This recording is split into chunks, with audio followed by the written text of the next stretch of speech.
Hi, welcome to நாமும் நலன். என் பேர் ரேவதி.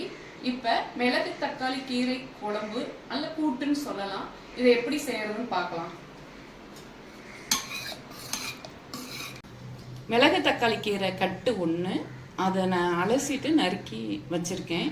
ஒரு தக்காளி, இது ஒரு பெரிய குழிக்கரண்டி பாசிப்பருப்பு, அதை ஒரு 10 நிமிஷத்துக்கு முன்னாடியே ஊற வச்சுட்டேன்.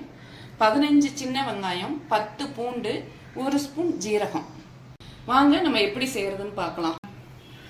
ஒரு 3 ஸ்பூன் எண்ணெய், நல்லெண்ணெய் விட்டுக்கோங்க. 1 ஸ்பூன் ஜீரகம். ஜீரகம் நல்லா பொரிஞ்சிருச்சு, அந்த சத்தம் கேட்குது. இப்போ இந்த பூண்டு வெங்காயத்தை போட்டுருவோம்.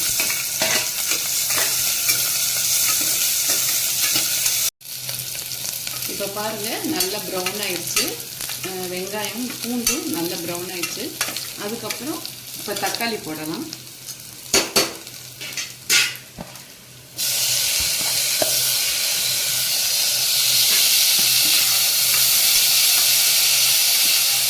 வெங்காயம் பூண்டு தக்காளி 3 நல்லா ஒரு அரை பக்குவம், அரை வேக்காடுன்னு சொல்லுவோம்ல, அந்த மாதிரி வதக்கிட்டு இப்போ நான் மஞ்சள் தூள், குழம்பு பொடி, அதாவது சாம்பார் தூள் வீட்டில் அரைச்சி வச்சுருப்போம்ல, அதை போடுறேன்.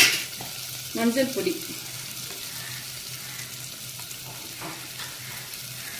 நல்லா சின்ன, இந்த ஸ்பூனில் 1 ஸ்பூன் போட்டுக்கோங்க. அதுக்கப்புறம் சாம்பார் தூள், நான் பொதுவாக காரம் கம்மியாக போடுவேன், உங்களுக்கு எவ்வளவு தேவையோ அவ்வளோ போட்டுக்கோங்க. 1 ஸ்பூன் போட்டுக்கலாம்.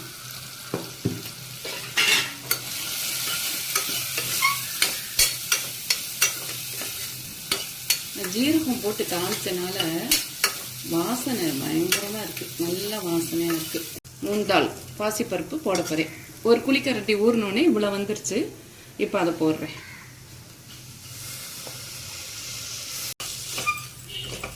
நல்லா கிண்டி விட்டுறணும். அதுக்கப்புறம் இப்போ இந்த மிளகு தக்காளி கீரையை சேர்த்துக்கிறேன். நான்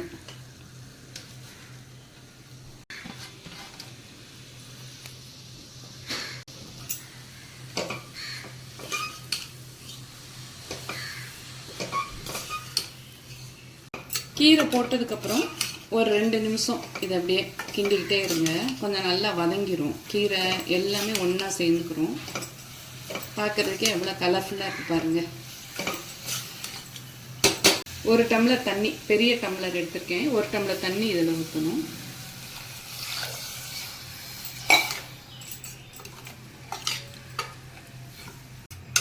உப்பு கடைசியாக போட்டுக்கலாம்.